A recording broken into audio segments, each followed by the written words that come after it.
In my last Rebel video, I spoke about the hijab and the push to normalize it in our culture.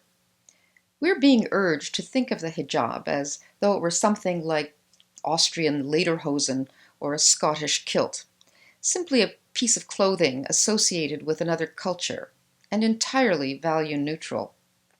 Well, of course, the hijab is neither clothing nor is it value neutral. Wherever the hijab is the norm for women, you will find a society that is intensely patriarchal, in which women are perceived as sexual objects first and individuals second, if at all. And not just women, but little girls as well. Many Muslim children as young as 8 accept the hijab because they are told that it is pleasing to their parents or pleasing to Allah. Sometimes they are told that they are like delicious lollipops that attract filthy flies, and the hijab is like a candy wrapper, a way to keep them clean. Or that they are like beautiful pearls that attract thieves, and so must be protected by a shell.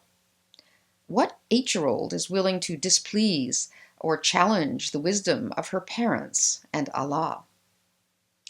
If adult women freely choose to wear the hijab, that's concerning to me, but essentially it's their business, and of course it's their right. But I do get angry when I read propaganda in the form of children's literature that pushes the hijab on little girls. And I am learning that there are more and more books being written with exactly that objective.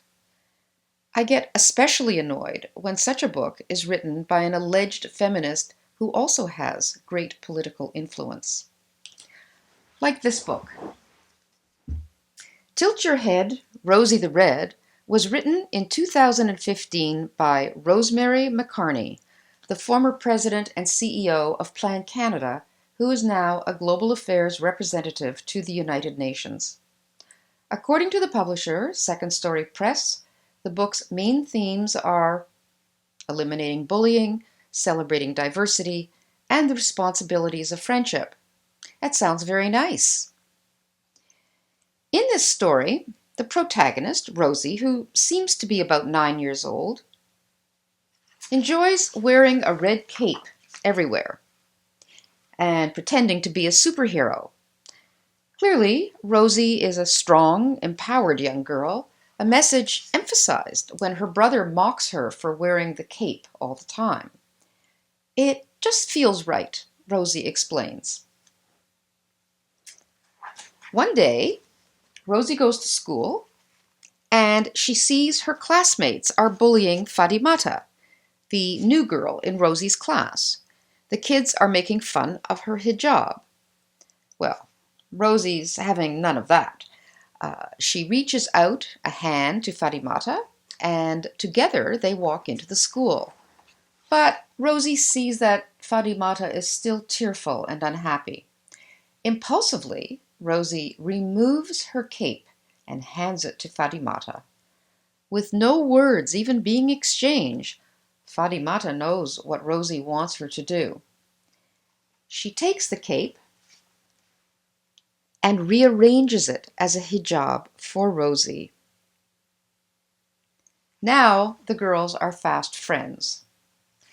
The next day, Rosie arrives at school and sees a crowd once again gathered around Fadimata. But this time, the little girl is smiling because all the other girls have asked her to fashion headscarves for them too. But you'll notice that while Fadimata made an actual hijab for Rosie, the headscarves she has made for the other girls are basically fashion accessories. The hair is not covered. So it really is nothing like a hijab in the Muslim sense of the word. Fadimata says to Rosie, "You know what, Rosie? If we remember to look at things in new ways, everything is possible." And that's the end of the book. What's wrong with this book? Well, one message in the book is fine. If a girl in a hijab shows up at your school, you should not use her difference as an excuse to bully her. But I'm afraid it's downhill from there. For one thing, It tells us that newcomers should not have to find ways to integrate into their new society. It is up to our society to adjust our customs to those of the newcomer. In fact, to adopt those customs, whether they're good customs or not. Secondly, nobody in the story asks Fatimata why she is wearing the hijab, nor does anyone ask her if she is happy to wear it.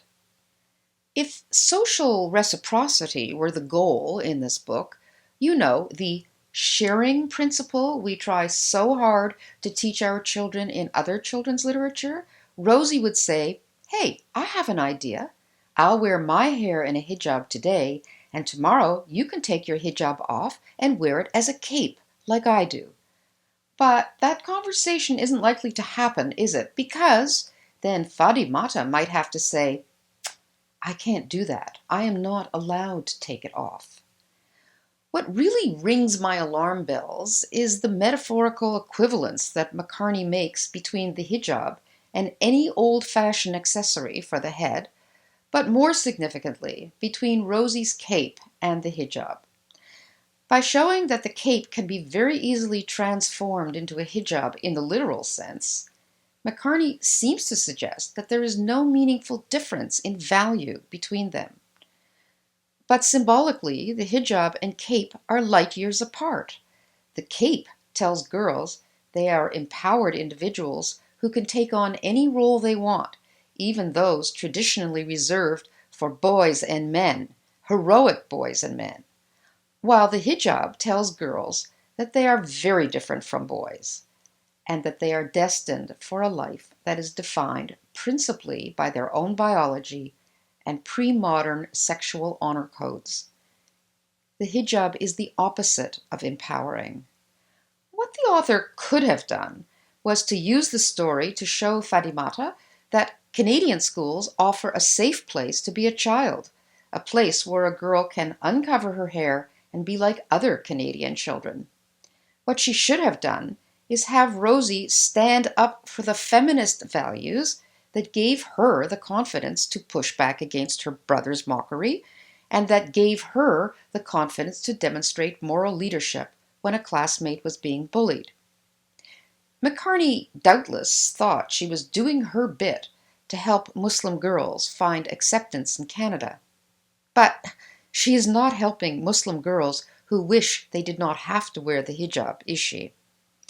No, the people she is really helping are virtue-signaling multiculturalist parents and teachers to feel that special glow of righteousness for buying this book and reading it to their children and students.